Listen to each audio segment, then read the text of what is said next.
সাল্লাল্লাহু আলাইহি ওয়াসাল্লাম মেরাজের রাতে গিয়ে দেখে এসেছেন যে একটা চুলা দেখেছেন, চুলা তন্দুর চুলার মতো, তন্দুর চুলার মতো, নিচের দিকটা ফাঁপা, উপরের দিকটা সরু, আগুন জ্বলছে দাউ দাউ করে, এক শ্রেণীর মানুষকে পোড়ানো হচ্ছে।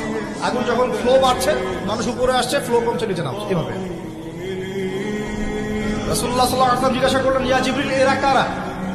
জিবরাইল আলাইহিস সালাম বলছে, এরা আপনার উম্মতের সেই সব ব্যক্তি যারা জেনার পাপে লিপ্ত ছিল এবং তাদের এই আযাব থেকে এত দুর্গন্ধ বের হচ্ছে কল্পনা করতে পারবেন না।